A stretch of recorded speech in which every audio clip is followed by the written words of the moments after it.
Are we ready? Sorry.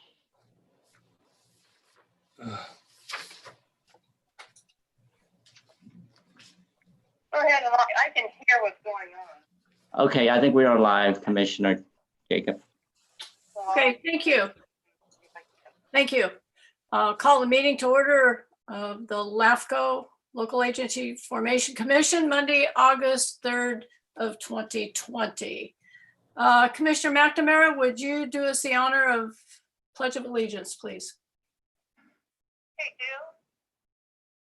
Please join me in the Pledge of Allegiance. Put your right hand over your heart.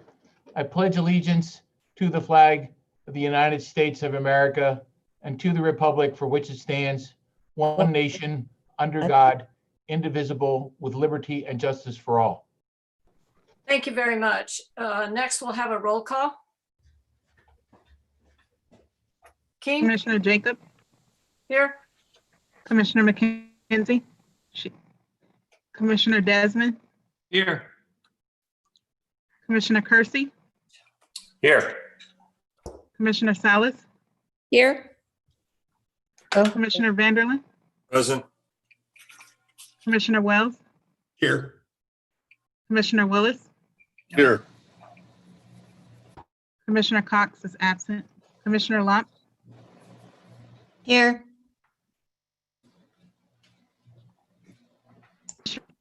Here. Alternate Commissioner Kate is absent.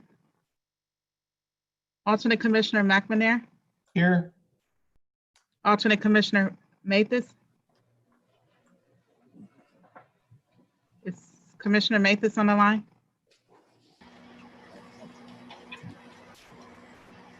Sorry, I had to unmute. Here. Oh, okay.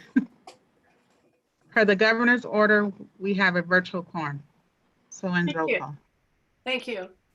Keen, any changes or additions to the agenda? No changes, Chair, to the agenda itself, but I did just want to highlight that we did post and produced an amended agenda that presumably all of you have in front of you. It only involves the addition of a new business item 7C, and Robert Barry is going to briefly cover that when we get to that in the agenda. But other than that clarification, we are good to go, Chair. Okay, any public comments? Tammy, do we have any submitted comments for general public comment? None, Executive Officer. Very good. And then Erica, any late emails? Good morning. None for public comment. We're good to go, Chair. Thank you. Next, item 5, consent items. Any member of the commission wishes to pull an item off the consent calendar? Hearing none. Are there any public speakers on any of these items? Hearing nothing. The chair would entertain a motion for item number 5A through J. Motion to approve consent items. Is there a second? Second. Thank you. Second. Thank you, Mary. Roll call vote, please.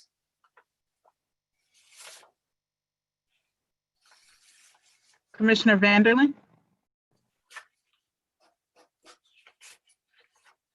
Trying to get in. Commissioner Jacob, Yes, that was the yes. I'm sorry. Aye. Commissioner Kersey. Commissioner Kersey, Yes. Commissioner McKenzie. Turn your phones off. Is Commissioner Kenzie on the line? I'm sorry. Joe, are you there? She's having audio problems still, so So Did she she- can hear did she- us, but Unmute- she can hear unmute. us, but she can't reply. So let's, Okay. Commissioner McNamara will vote in Commissioner McKenzie's absence until she can reestablish connectivity. Okay, thank you. Commissioner Salas, Aye. Commissioner Wells, Yes. Commissioner Desmond, Aye. Commissioner McNamara, Aye.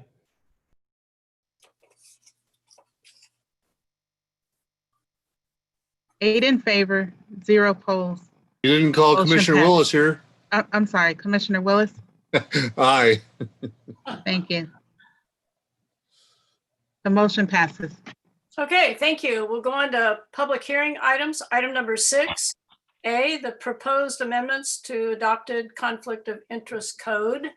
Thank you, Chair. So I will take this item and it will be relatively brief. Before the commission, as part of our biennial review requirement under state law, we are bringing forward proposed amendments to our adopted conflict of interest code, a policy instrument you are tasked, everyone in California in terms of a public agency is tasked with having to do 2 specific things. One is for this commission to identify those officials, staff, and associates of the agency that need to disclose their personal financial interests. And then separately, for you to prescribe what exactly are those disclosures to involve. Okay, now our existing code dates back to 2008. Every 2 years, again, we're supposed to review and consider amendments. We were going to bring this item to you 2 years ago, but that Julian item just kept distracting us. So never late than never. So before you are a handful of proposed amendments, and if you could pull up the PowerPoint that shows in summary what those key changes are. And keep in mind, Commission, this is really for the benefit of your 2 public members and then your staff, because this is the instrument that we follow.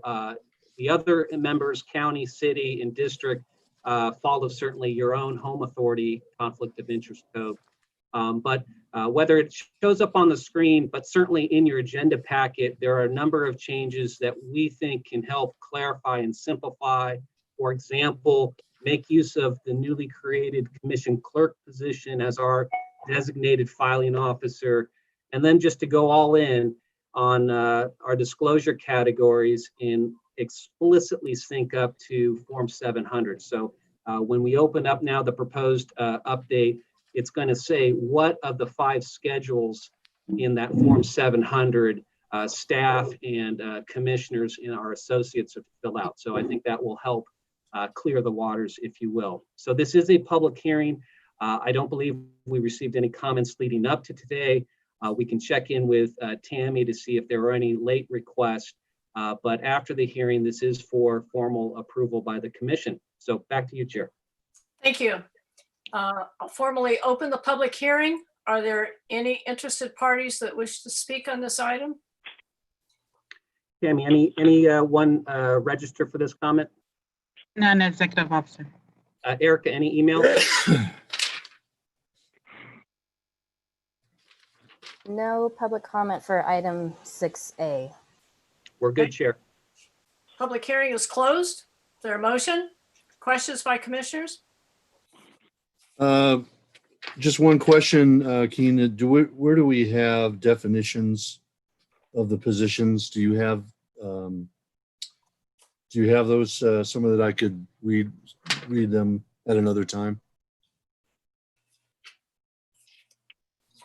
Yes, This is- Peter Willis. So in the agenda packet itself, under attachment 1, which is the updated code, Exhibit A is the list of designated positions that are Oh, okay. subject to the conflict of code, and then Exhibit B are the disclosure categories themselves. Okay, okay. I'll track that down. Okay. Thank you. Any other questions or comments? Chair would entertain a motion. I make a motion, we approve. Okay, there's a motion. How about a second? Thank you. Second. Got it. Roll call vote, please.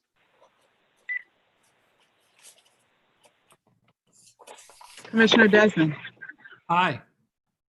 Commissioner Wells, Yes. Commissioner Salas, Aye. Commissioner Willis, Aye. Commissioner Kersey, Aye. Commissioner Jacob, Aye. Commissioner Vanderlin, Yes. Commissioner McNamara. Aye. 8 in favor, 0 opposed. The motion passes.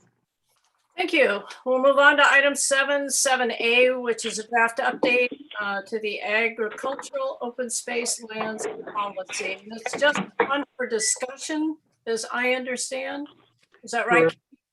Correct, Chair. So No action necessary. no action necessary. This is, and I'll start off the staff presentation, and as I go along, I may enlist Robert and perhaps Holly to help me out.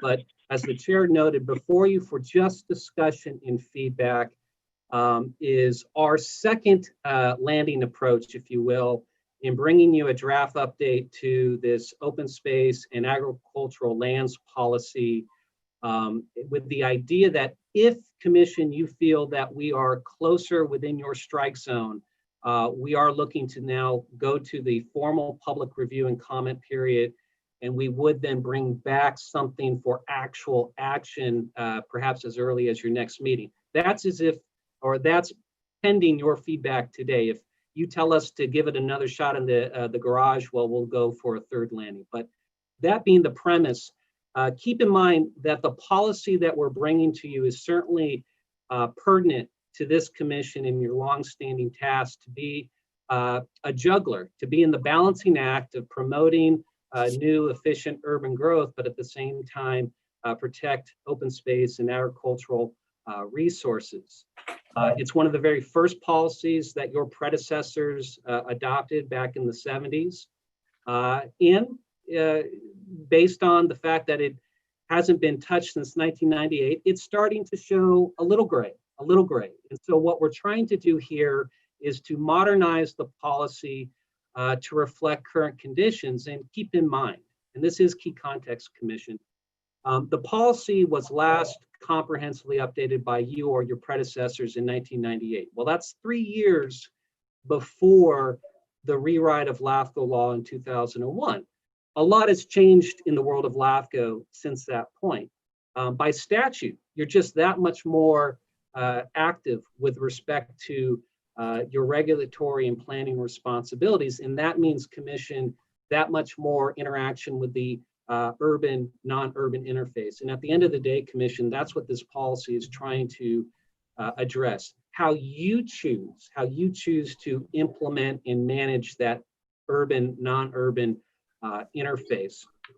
So with that in mind, we came to you last year with the first attempt at this policy. The Commission's feedback at that point was keep working on it and start doing some work with our stakeholders. And that's exactly what the amendment or the proposed update before you does. It incorporates quite a lot of feedback and interaction with San Diego County Farm Bureau, San Diego Wildlife Coalition, and then also your 2 standing advisory committees, the cities and the special districts. Special Districts Advisory Committee actually created a subcommittee for us to work with. And so, if you go to the next slide, Commission, you will see in summary form the key changes that are reflected in this update. Again, an update that is attempting to modernize to the current LAFCO world and hopefully reflect local priorities and conditions as you see them here in San Diego. And they certainly are also detailed in the agenda report. What I propose, Chair, rather than go through all of the changes individually, I appreciate some may have a higher Q rating than others. So staff is ready to address each one as you see fit. I also know we have some speakers who would like to address the Commission on this topic. I will also note we have a letter from the Farm Bureau providing their support. That was a supplemental correspondence that we sent to the Commission late last week. So again, we're ready to go through the amendments one by one if necessary, or the big picture items that you want us to look at. So with that, Chair, for discussion and feedback, I will hand this item back to you. I'd like to ask commissioners, does anyone want a staff report? Well, Here. The next meeting. Commissioner Desmond, was that a yes? well, I don't necessarily need a staff report. I would like to just say I'd like to appreciate the staff for the effort they put into here. I think this is a much smoother landing than the last one. And I appreciate the fact that it's allows agricultural land to be, or residential and agricultural land to be used effectively and efficiently. And so thanks for your efforts. This is only a discussion item? You don't need a motion? No motion, and we do have speakers on this item. I just wanted to know if any commissioner wanted a staff report, we'd have a staff report before the speakers. Oh, Hearing none. Yes, do we have to have it this meeting, or we could have the staff report next meeting? This is just discussion anyway, right? exactly. Okay. It's just discussion today. We can have a Okay. staff report next meeting, this meeting, whenever we want to. Okay. I think I'm okay with having the staff report next meeting. Okay, well, let's go right to the speakers then, please. Tammy, if you can Commissioner go Chair. ahead and identify. I have Dan Silver, Laura Hunter, and Joe Naiman that are registered. Dan Silver, why don't we start with you? And members, good morning, honorable chair and members of the commission. Endangered Habitats League, as many of you know, is a long-term stakeholder in county and regional planning efforts. We support these changes as beneficial. For example, extending agricultural considerations beyond, quote, prime agriculture much better fits San Diego's unique farming situation. Also taking note of our important regional habitat planning efforts like the county and city MSCPs, Chula Vista MSCP, and Carlsbad HMP recognize the value of those programs for orderly growth and development. Thank you for considering our views. Thank you, Dan. Next speaker, please. Laura Hunter? Good morning, everyone. Ooh. I don't know what's happening. Thank you very much to the commission and to Keene for bringing this forward. I'm Laura Hunter, representing the Wildlife Habitat Conservation Coalition. And we too support these changes and this approach. With climate change upon us, there is a need to change our development paradigm and be much more mindful about how we are growing and where. We support the changes in the text as a better description and guidance of how LAFCO should approach both the habitat, open spaces, and agriculture. If we don't start getting serious about this, developing differently, we will lose much of what makes our county so special, so livable, and so viable as a quality place to live. I think the distinctions that are drawn among all the different land values and types are very important. And I want to just close by supporting and thanking Mr. Simmons for doing the hard work of reaching out to stakeholders like us. I think it's the first time we've been reached out to by LAFCO, and so I really appreciate that effort. I see Jim Pugh on the screen, but I didn't see him in the list of public speakers, so I just wanted to point that out. But anyway, we support the changes, and thank you very much. Thank you, Laura. Next speaker, please. Joe Naiman? Hi, Joe Naiman, Fallbrook-Bonsall Village News. The Fallbrook-Bonsall Village News and Temecula Murrieta Valley News are commonly owned, so we deal with Temecula wine country a lot. And obviously, San Diego County zoning and Riverside County zoning are different. Temecula wine specific zoning, and you can have with the proper permitting, you can have an on-site hotel, small hotel, with the proper permitting in unincorporated Temecula in the wine country. I wanted to see whether the policy would include such things as other structures. Wine grapes tend to be the most popular new agricultural activity. So I wanted to see whether this policy covers structures other than the actual crop area. So through the chair, if the question is, does the policy cover auxiliary structures that are pertinent and or explicit in the surrounding agricultural production? Well, first is our policy doesn't describe that. So that's a good area for staff to work on. My reaction would be yes, if it's an ancillary structure that is critical to the surrounding agricultural commodity being harvested, that we would treat it the same. But I will defer to the commission as we come back with a final staff report to draw that distinction out for the membership's thoughts.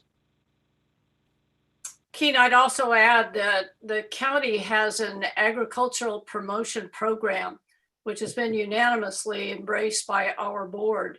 And I would hope that the policy would be consistent with our ag promotion program, which does add a lot of other amenities to it, and would want to make sure that LAFCO is consistent with our policy, because the idea is to promote all kinds of agricultural endeavors, and that does include some structures. So just a quick comment.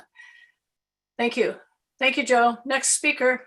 I don't think we had any other registered speakers, but I do see Jim Pugh is with us today with Wildlife Coalition. And I do want to point out that the subcommittee that the Special Districts Advisory Committee tasked with working with LAFCO is on the call. Kim Thorner, Tom Kennedy, Jack Beebe, Cheryl Landrum is not.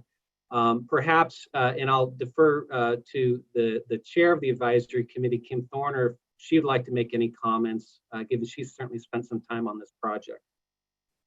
Anybody else on the call that wants to make any comments? Yes. Well, I'm Jim Pugh from San Diego Audubon Society.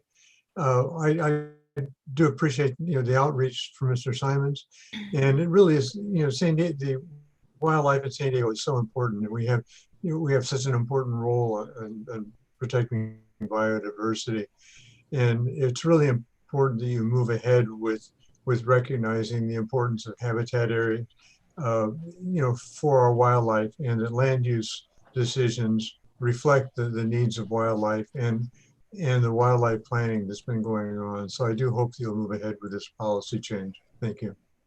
Thank you. Any other comments? Chair Jacob, I would like to comment. Kim Thorner with the Special Districts Advisory Committee. On behalf of the Advisory Committee, I want to thank you for the opportunity to review and provide input. As Keen indicated, several members of the subcommittee are on the call. We did provide detailed input over the course of several meetings into the policy before you today. Some of the issues that we addressed that we felt were very important. We're not wanting to penalize new agricultural ventures by locking them into agricultural use in perpetuity, especially when the agricultural use may no longer be economically viable. We feel that the revised policy addresses this in a fair manner, but still leaves the ultimate discretion up to LAFCO itself. We also discussed at length the distinction between open space and agricultural lands, and we're supportive of the changes in the policy before you today that distinguish between these two valuable uses. So on behalf of the advisory committee and the subcommittee, I just wanted to thank you for the opportunity to provide input. We do believe what's before you today is fair and balanced, and we do support its release for public review. Thank you. Thank you, Kim. Anyone else? Chair, if I could add to that, this is Tom Kennedy. I was also on that subcommittee representing Rainbow Municipal Water District. When we look at our area with the ag uses that we have, and we see the loss of agricultural uses in this north part of the county, Rainbow alone has lost many thousands of acres of avocado production, primarily due to water costs and labor issues. But the important thing for the commission to understand is that land use planning on its own isn't going to save ag. Ag's going to be saved by having reasonable policies, and then obviously cheaper water and hopefully less foreign competition for avocados. But I think that the changes that were made after quite a bit of discussion were very positive. And working also with Gary Arant from Valley Center and Hannah at the Farm Bureau, I think we came to a great compromise here, and we support the adoption of it at the time it happens. Thank you, Tom. Anyone else? Madam Chair, this is Erica Blum, Administrative Assistant. I did receive 2 email comments, if you would like me to address those now. Please. Okay, I did have one from James Pugh, who just spoke, and also one from Bill Tippett. I see he's on the Zoom call, so I don't know if I should address or if he would like to. This is Bill. If you want me, I can just quickly summarize my comments. Okay, thank you. So 25 years ago, I was the manager for Southern California's MSCP, and working with Commissioner Diane Jacob and others, we instituted some fundamental changes to the way that at least San Diego County and Southern California look at the value of open space and conservation. And in those intervening years, I agree with Executive Officer Keen Simmons that the LAFCO policy and conservation policies enacted by the county and some of the cities needed to be better aligned. And I think the language in the text that you're now looking at does that. It aligns the conservation and prioritization of and distinction between open spaces that are agriculture or natural lands and the value of those things. Because as we're all working on managed growth and looking at what Sandag is doing, the more we can prioritize these open space lands and distinguish them and value them both separately for agriculture and natural values, I think that's very helpful.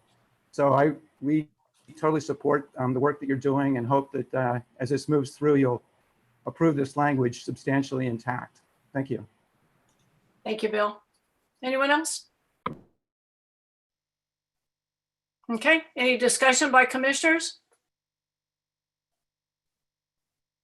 Seeing none, I would only, if there's no objections by the commission, Keen, I would just ask you and the staff to take a look at the ag promotion program with the county, just to make sure there are no conflicts with the policy. I think overall, I mean, to have everybody that has spoken be in support, I would say that, yes, it's fair and balanced and a job well done by the staff. So we'll look forward then to a full presentation at our next meeting and then hopefully adoption of the policy. So I thank you very much. Thank you, Chair. If there are no other comments, then we'll move on to 7B, which is proposed Rainbow Municipal Water District, Fallbrook reorganization. And this is on for discussion also, only discussion, no action. Keen, I'll hand it over to you. It wouldn't be a LAFCO meeting if we didn't talk about Fallbrook or Rainbow. So this is our scheduled update for the commission. As you will all recall, at your last meeting, you created an advisory committee to advise LAFCO staff as we go through the process of doing the administrative review for these 2 separate but certainly related proposals in which Fallbrook and Rainbow are looking to switch, in their words, the wholesale provider from County Water Authority to Eastern Municipal Water District, and that involves a concurrent annexation and detachment process. So in creating that advisory committee at the last meeting, the commission made it clear that they did not want to see this group kind of going about their business without a clear direction. So the request of staff was to come back as needed and provide updates to ensure that either this group is continuing to make some progress, or if necessary, advise that perhaps the advisory committee is not working. So my update to you is highlighted by the advisory committee is working as of today. We have 3 specific updates that we want to provide to the commission. If you put that up on the screen. First and foremost, commission, when you created the advisory committee back in June, you left it to staff to fill out the roster. That's exactly what we did. I think on page 2 or 3 of your agenda packet, you'll see the 10 members of the advisory committee, and that includes 4 representatives of the subject agencies themselves. We also then held our very first meeting of the advisory committee on July 6th. The meeting was billed and carried out as kind of set the stage for more substantive discussions to come. That meant on July 6th, we really covered some key baseline issues.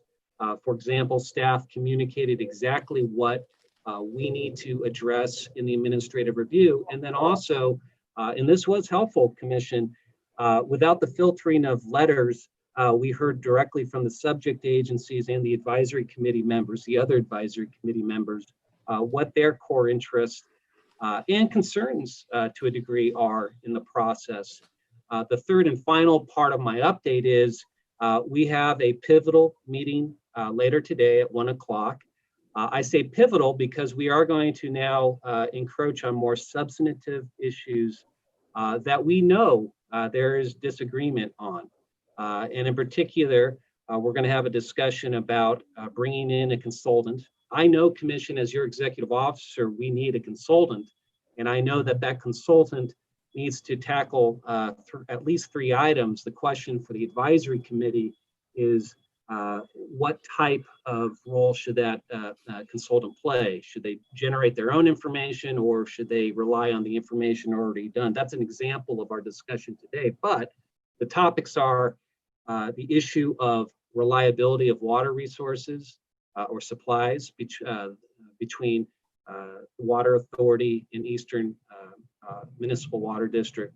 The issue of rate impacts if Fallbrook or Rainbow were to detach. What does that mean for the other 22 member agencies of the Water Authority? And then third and finally, is there a true-up that LAFCO needs to implement at the very end of this process? If you were to say yes to these reorganizations, are there true-ups financially that you may want to consider as a condition of approval or conditions of approval? So these are the topics that we're going to cover, or at least in part today. I know we have members of the advisory committee and from the subject agencies who also want to address the commission in their own update. This is just almost in the form of an FYI to the commission, but we are certainly open ears to any input that you'd like us to take as we go forward in our second meeting. So with that, I'll turn it back to the chair. Thank you, Keen. And we do have speakers. Any questions of commissioners before we go to the speakers? Yes, Supervisor Jacob, I have a question on this item here. The letter that the County Water Authority submitted to LAFCO, it actually outlines a couple of issues that I'd like to have LAFCO address. Under CEQA, the letter states that the CEQA exemption may not be applicable. And so can staff explain, the CEQA process and will the appropriate CEQA documents be verified with the LAFCO Council to allow opportunity for the Water Authority to comment and refute? So that just the first question. Then I also have a question on the legal policy 107. So could you address the CEQA question that was presented by the San Diego County Water Authority? Through the chair, can I defer to Commission Counsel Holly Watley? Holly, you're muted.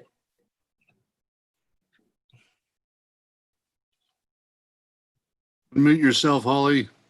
We definitely are going to have ample opportunity for folks to comment on the CEQA determination that is ultimately made. We have not yet completed the CEQA review to make a final decision about whether this exemption applies or whether possibly an exception to this exemption is appropriate. And all of that will be fully vetted with notice to the public and also the affected agencies with ample time for them to comment. Okay, so there's still time on that. And just as a comment, the letter also raised a concern regarding a statement made that the Water Authority has rebuffed attempts to negotiate with FPUD and Rainbow. And I think this was the whole reason that the subcommittee was formed to negotiate this. And I see this as, I don't know, kind of a non-issue that all sides are talking. And I think the the issues identified by the Water Authority letter are simply addressed through LAFCO process. I think we're on the right track with this subcommittee, and I appreciate everyone's efforts so far on this effort. So just want to make that comment. Thank you. Thank you, Jim. Any other comments or I should say questions before we go to speakers? Seeing none, let's go right to the speakers. Madam Chair, I have none registered. We have just one? I have none registered. But Oh, then none. Oh, we may none. check in with Okay. administrative. Before we get to Erica, I do know we have Sandy Curl online. We also have Nick Cadis, Jack Beebe, and Tom Kennedy, all from the subject agencies themselves. Perhaps, Chair, we could just check in. And if they don't have a comment, that's fine as well, but this is their opportunity. Okay. Any of you want to weigh in? Water Authority, Rainbow, Fallbrook? Anyone else? It appears Sandy does want to weigh in. Sandy, if you could unmute yourself. Up, you had it for a second. There we go. Thank you, and good morning, Chair Jacob, members of the Commission, Mr. Simons, and LAFCO staff. First, I just want to say that I really appreciate the staff report today and all the efforts that Mr. Simons and his staff has made to work with all of the parties in what we believe is a LAFCO case of first impressions. As Mr. Simons had indicated in his report, the Water Authority did have some concerns about the first ad hoc meeting. Given the importance of the issues, my officers felt that it was important to express those concerns in writing, which we did in our July 15th letter. And that's what Commissioner Desmond read from this morning. One of the main concerns the Water Authority has had after the ad hoc meeting was to confirm that no substantive decisions are made until all parties have been heard. At this point, except for prior correspondence on specific issues such as CEQA, the only information before LAFCO is that which has been presented by the applicants and their advocates. We look forward to providing the Water Authority's complete response, which, as you know, has been directed by LAFCO staff to be filed by September 18th. That having been said, I want to assure you that Mr. Simons and I have been in contact. We remain committed to continue to work as part of the ad hoc committee towards successful resolutions of the issues before LAFCO. Additionally, prior to sending my letter, Mr. Simons and I had conversations so that there would be no surprises coming forward. One point I'd like to emphasize at a high level is that in order for the committee and this commission to understand what's really going on here, you have to look at both the internal issues of Rainbow and Fallbrook and the regional responsibilities of the Water Authority as an agency answerable to state law and its other member agencies. This is part of what we know is new for LAFCO staff and to some of you.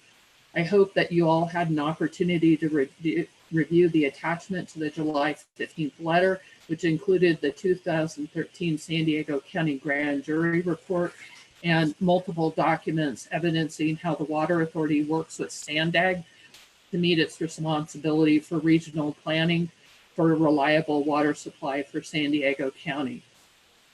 In the same spirit, we also included in our letter of last Friday from our outside counsel on CEQA a copy of Appendix G, which is the Delta Plan titled Achieving Reduced Reliance on the Delta and Improved Regional Self-Reliance.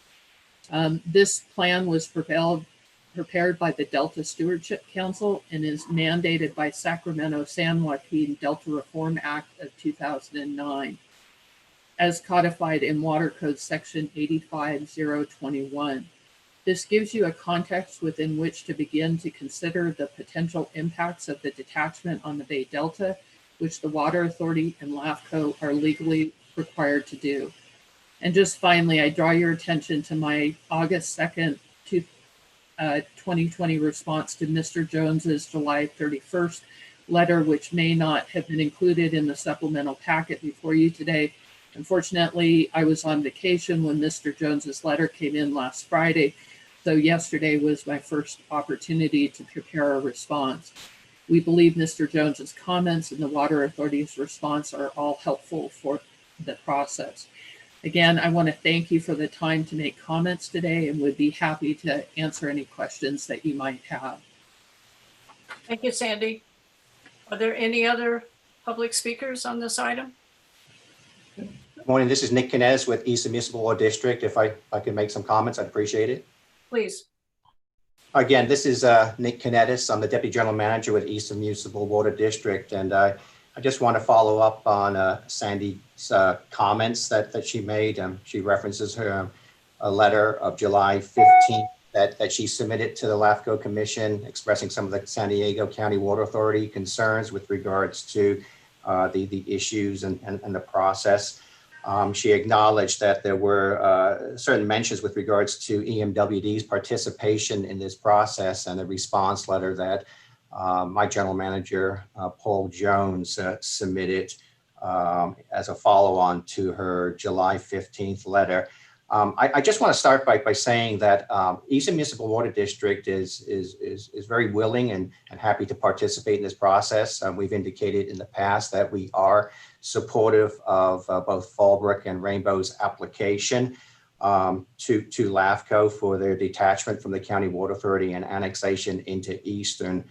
And I'd like to just mention that within Sandy Curl's letter, July 15th, there was quite a hefty footnote that in a number of instances from our perspective implied that Eastern has an ulterior motive of supporting Fallbrook and Rainbow's application for detachment from the County Water Authority. I seem to imply that Eastern had a vested interest associated with what County Water Authority believed were some benefits that might come to Eastern, such as increased voting rights at the Metropolitan Water District, redistribution of property taxes, and even implied that there was some relation to ongoing litigation between the County Water Authority and Metropolitan. I just wanted to reassure that LAFCO, our participation as a subject agency is simply in support of the process. We have no vested interest in any particular outcome, and will be supportive of ultimately whatever this process concludes. And we're not seeking to achieve any benefit here. So I just wanted to be clear of that. If you have any questions with regards to Eastern's participation in this process or our motivation, I'd be happy to answer those questions. Thank you. Thank you, Nick. Anyone else? And this is Jack Beebe, Chair with Fallbrook Public Utility District.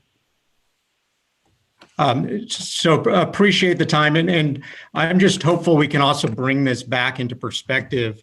You know, what we're looking at is what is the best interest for me, the Fallbrook Public Utility District ratepayer. So we've got 35,000 people we serve. We have agriculture we serve that has been struggling, and what we're really trying to do is figure out, can we stabilize our water demands? Can we improve the financial situation of our district? That's really important to our community. And so the thing to keep in mind, that everything that's being done here, so LAFCO's time, all these consultants, they're getting funded by Fallbrook and Rainbow ratepayers. So I'm a little concerned we're losing a little bit of focus. So every issue the Water Authority raises, you know, my hope is that we really go back to what this is really about. This isn't a proxy battle between the Water Authority and Met. That's not what the Fallbrook ratepayers are concerned about. That's not their top priority. We're not a major regional part of even the Water Authority. We're a little over 2% of the vote at the Water Authority. You know, again, 35,000 people. So I'm just hopeful we can keep that focus and not, you know, expand this into, you know, looking at things like in the Water Authority's recent letter wanting us to analyze regional housing in the city of San Diego. I don't feel like those are things that we should be asking the Fallbrook ratepayers to pay for. So I'm just hopeful as we move forward, we keep that in mind and don't let this spin into some, big exercise analyzing things that aren't really relative to what we're looking at. Thank you. Thank you. Tom? Yeah, if I could add just a couple comments. First, it's our goal, and as I've mentioned to the commission several times in person when we could meet those ways, it's our goal to resolve any controversy before the commission has to deal with this. And that's what we hope comes out of this committee process. I think that as we saw in the previous item on 7A, the preservation of ag is an important goal of the county and whatnot. And since Rainbow's a primarily agricultural area, water cost is the massive driver for protecting ag. And so we're losing ag acreage all the time, and it's our job is to find the most reliable and economical supply of water for our farmers, and that's what this is all about on our end. But I look forward to working through it with the committee and trying to find some resolution. Thank you, Tom. Anyone else? Any other comments by commissioners? Since this is only on for discussion, Here, I do believe we did have a few email submittals. If we could ask Erica to address those for the record. Erica? Yes, I received 2 email comments, one from Gary Croucher and another from Mark Muir. So I will start with Gary Croucher's comments first.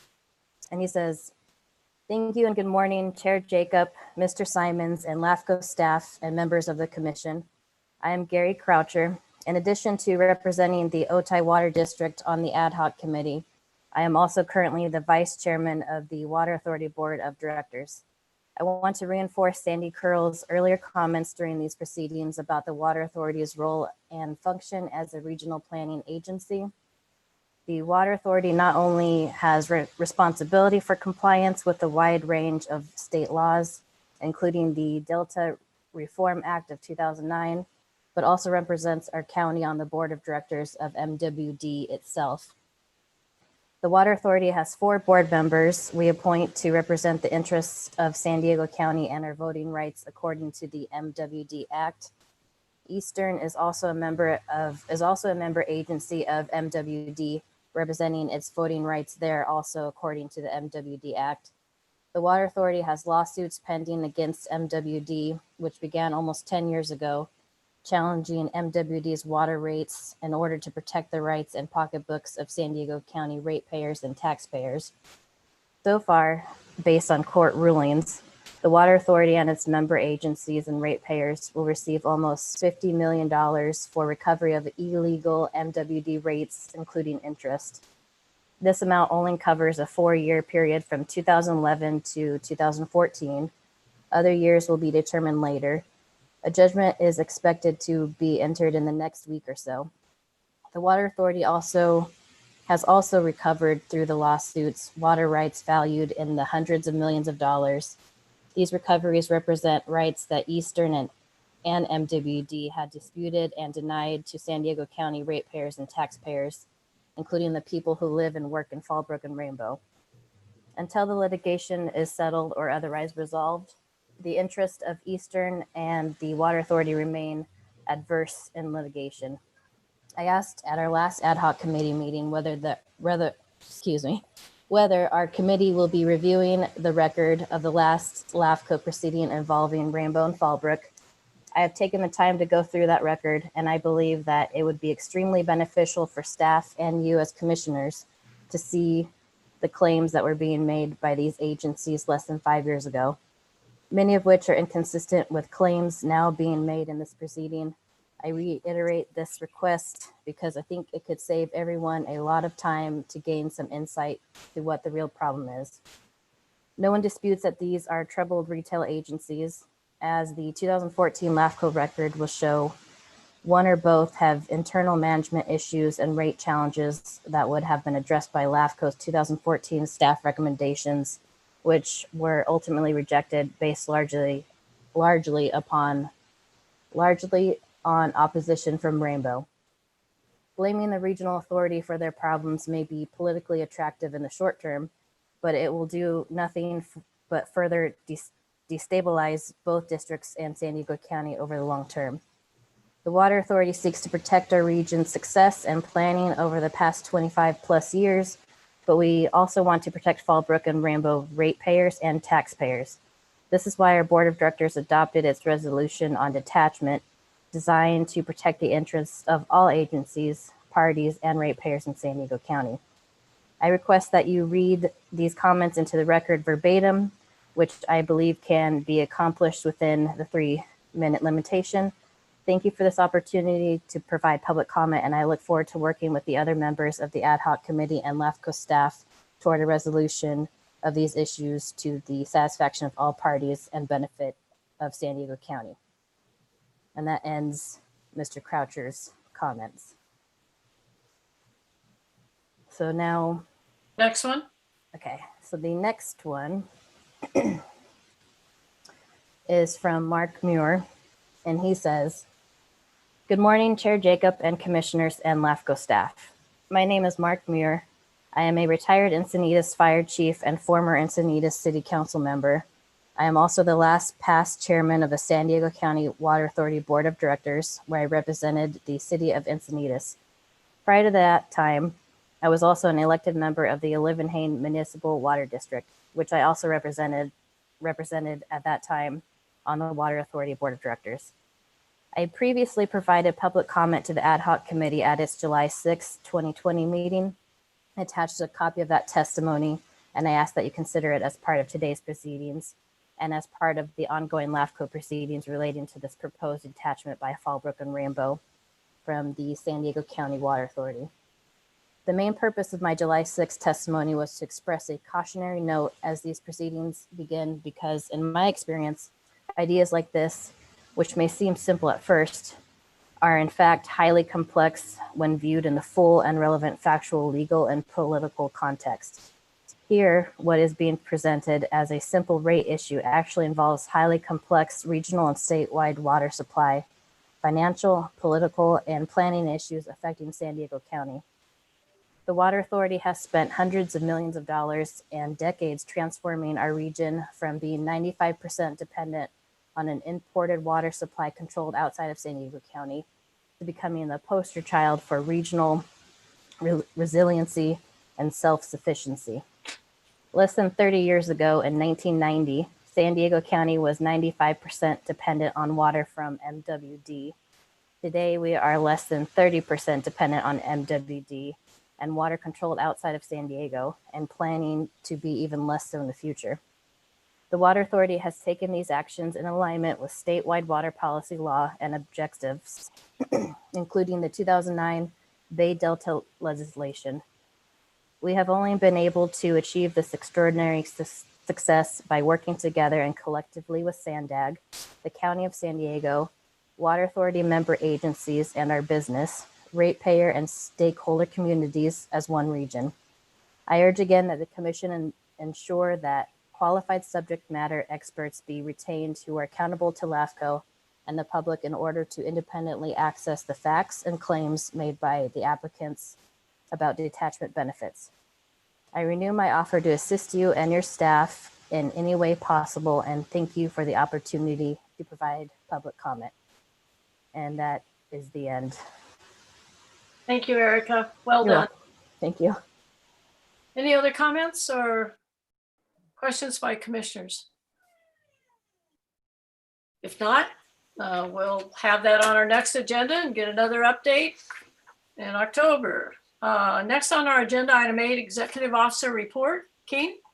Actually, there was one item that part of our amended agenda 7C, and I'm going to ask our Chief Policy Analyst, Robert Berry, just to do a quick staff report, and it is a action for the commission. So, Robert. Thank you, Dean. Good morning, Madam Chair, Commission members. The item today was added at the last moment due to some requirements under the SALT program guidelines. Just as a backup, in June, at your June meeting, the Commission approved San Diego LAFCO taking the lead applicant role for a planning grant for agricultural conservation purposes, partnered with the Regional Conservation District of Greater San Diego County.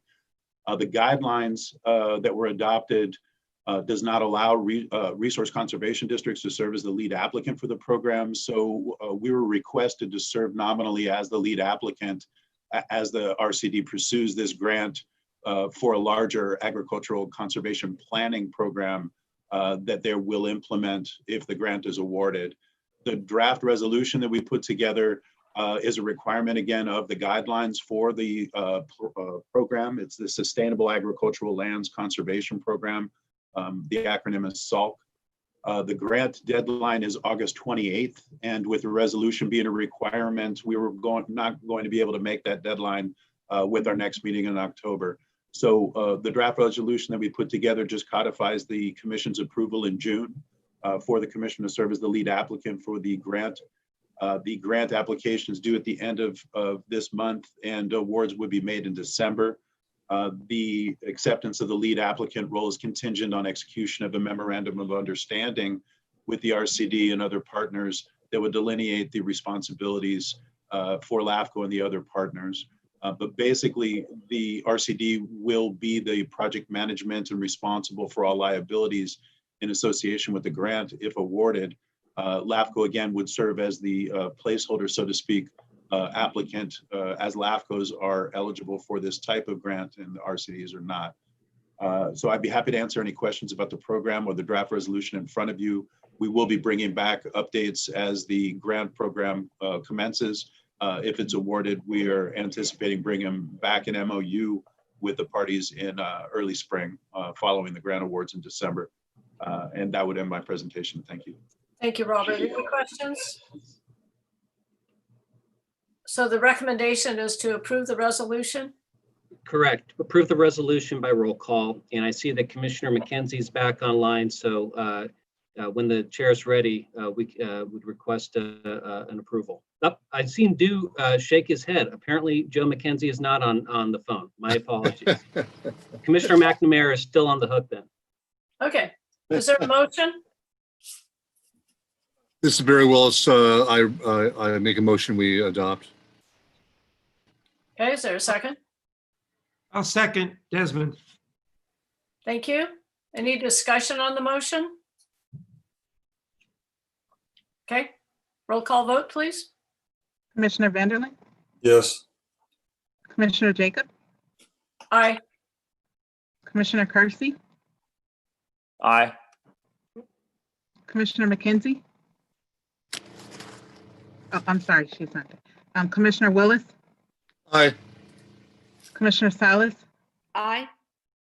Commissioner Wells, Yes. Commissioner Desmond, Aye. Commissioner McNamara. Aye. We have 8 in favor, 0 opposed. The motion passes. Thank you. Now we'll go on to item 8, Executive Officer Report. Keen?